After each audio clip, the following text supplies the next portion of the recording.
everyone. I'm Bruce Casella, along with the beautiful Dani Gibson. Hello and welcome, Dani. What an intro. Thanks, Bruce. And we have a special guest with us. Who's with We us? do.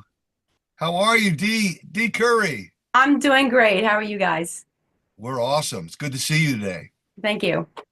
Go ahead, Dani.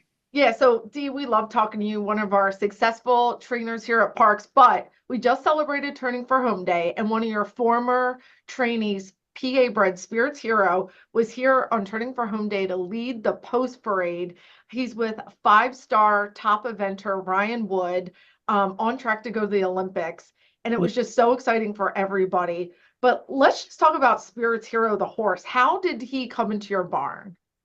So, Spirits Hero, I had got a new owner, and she had told me she was never in horse racing before. It was on her bucket list.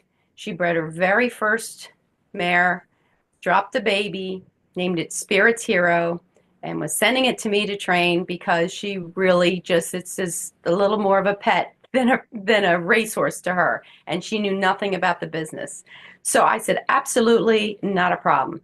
The horse came in as a 2-year-old, and granted, he was a very large 2-year-old, and just a grand looking horse.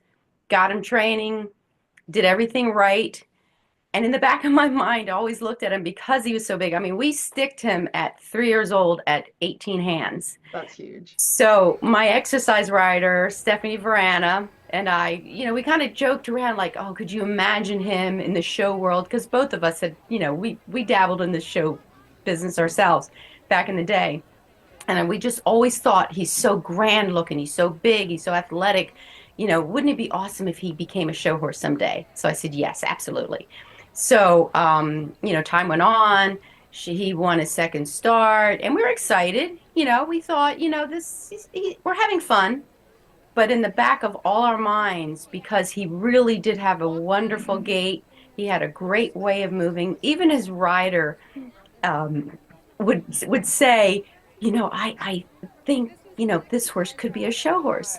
So Maddie Rolland, she was the jockey, Stephanie Verana, the exercise rider, myself, the owner, a bunch of girls getting together, dreaming of having this wonderful, visioning this horse in the show ring. Well, it started to come to reality where we had to make a decision to retire him from racing, go on with racing, and not know what would become of him, so to speak, or make this dream happen. And it really was kind of a joking, kidding dream. Like, yes, somebody's going to adopt this horse through Turning for Home and have fun.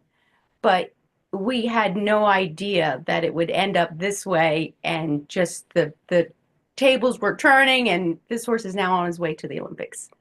That's incredible. That's awesome. What was it like to see Spirits Hero on Turning for Home Day on Monday? He looked amazing. Now, he ran like a year ago. So to see how much progress that they have done with him, and I had been following him, with his shows, and to see how his body just changed and he got bigger and stronger looking and wider from, I guess, just because he's 6 years old now. He's going to be 7. And I just was so happy to see him, and I really think he remembered me. And I was a very proud mama. Proud mom. Now, for our fans, explain what Spirits Hero is doing in the show ring right now. What kind of showing is he doing? So he's turning into a grand 3-day eventer, which is, it's dressage, it's open jumping, and it's stadium jumping. And he has been excelling at all 3 at this young start in his career as a show horse. He's only, like I said, he raced last year. So, and again, Ryan Wood, he's a 5-star rider. He's a professional. He knows what he's looking at, and he is keeping him. He's not reselling him. So that was letting me know that he has high hopes for this horse. Well, Dee, I caught up with Ryan Wood at Turning for Home Day, and let's listen to him and hear what he has to say about Spirits Hero. Ryan, how did you end up with Spirits Hero? Hey there. Well, I found him through Castle Rock Farm and Turning for Home in the spring of last year. He's a big rangy thoroughbred, and he's turning out to be a top sport horse for 3-day eventing. He won the training level event at Bucks County yesterday, and he won the 5-year-old qualifier for the Young Event Horse Championships, which will be held in Maryland in October. So we headed there next. So he's on the right track. And to be here today and leading the post parade and working with Turning for Home, what's all that like? I think it's a magical day today to be out here and giving these horses a second chance, and they're actually turning in to be top sport horses and having a career as a sport horse that they can have a life doing other things up until the late teens of their life. So I think it's incredible. So Dee, he really likes the horse. Does. And I'm just proud because this horse has an amazing future, and not just for him and his connections. He's gonna be an advocate for OTTB horses. I mean, retired racehorses can go on and do amazing things. So I'm rooting for him all the way. Now, when's the next Olympics coming up? I think it's 2028. I think that's In Los Angeles. and his owner is from California. So if he ends up at the Olympics, we're all gonna make Oh, it. yeah. Dee, tell us a little bit, for people that don't really know about you, tell us how you got involved with horse racing. Oh wow, that's a long story. My on my mother's side of the family, it was all horse racing, but they're from England, and my great uncle was a champion rider for the Queen, steeplechase, and they also my grandfather was a lad turned trainer. And so as a child, when I grew up in Europe. I was always in England dragging the buckets and watching the training, and they in Lambourne, and they go galloping out in the downs. And it was just something I wanted to be a jockey. And I was too tall. I'm almost 5'10". So when I moved to this country, I realized that was kind of not something I couldn't do. So I did want to get involved with showing, and I thought 3-day eventing, steeplechasing. I like the speed, but I like to jump.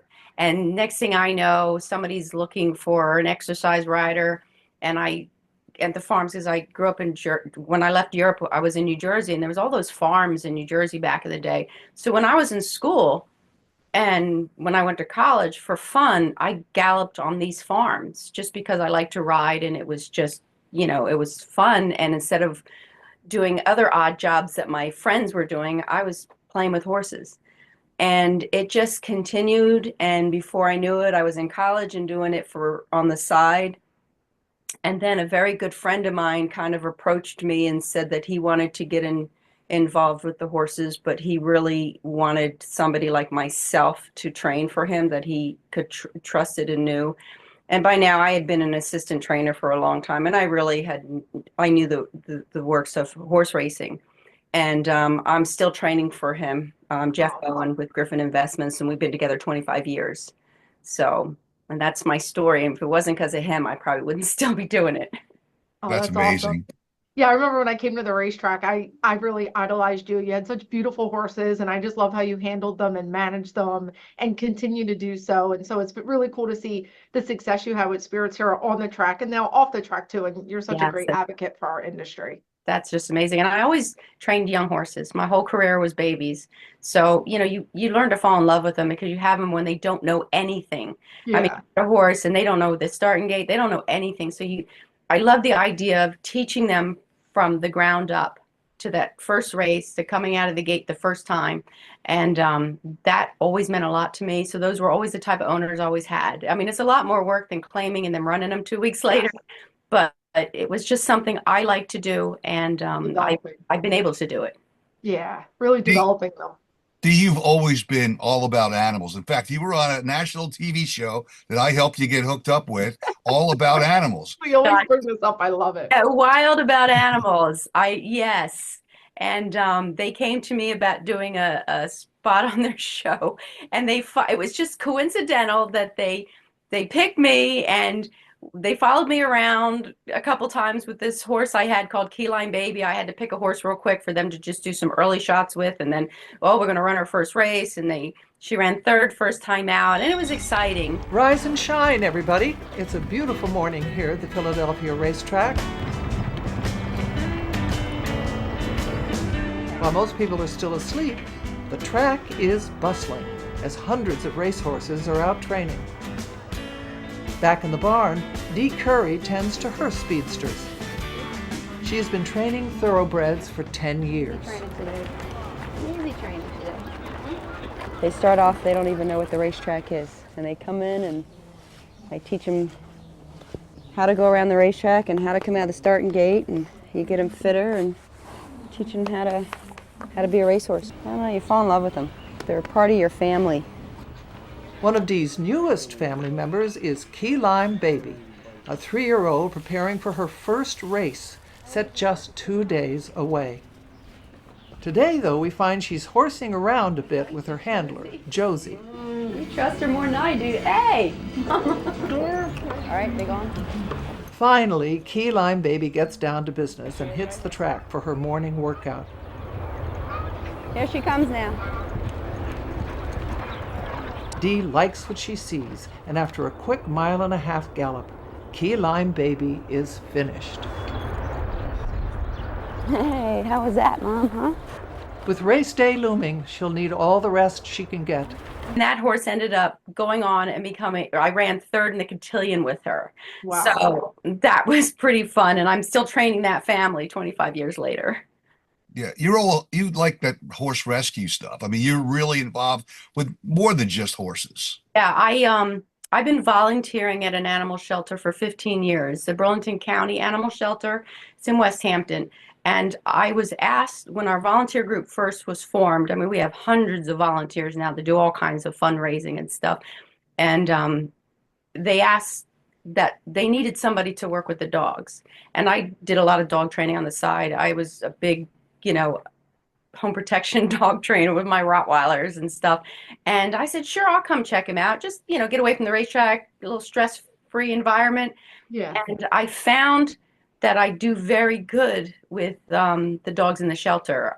They remind me of the racehorse. They're in kennels, like cages, and they don't get a lot of exercise, but controlled exercise, and they have behavioral issues and stuff like that. And it was something that was very easy for me to do. And I've been working with people to teach them how to work with them, helping people adopt, and I've just been doing it for 15 years and still doing it. That's great. Dani, anything else? Yeah. What's next for Spirits Hero? We have a possible horse show coming up at Fair Hill. Yeah, there's a 3-star at the end of October. There's a show at Fair Hill. I found out. I'm learning all about this now. And if he does well there, this is kind of a gauge of where we're going with him. Awesome. Well, we will I'll be definitely there. check back in. Yeah. And we're all excited about them. Okay. Dee, thanks so much for joining us on Gate to Wire. Really Oh, you're welcome. appreciate it. You're welcome.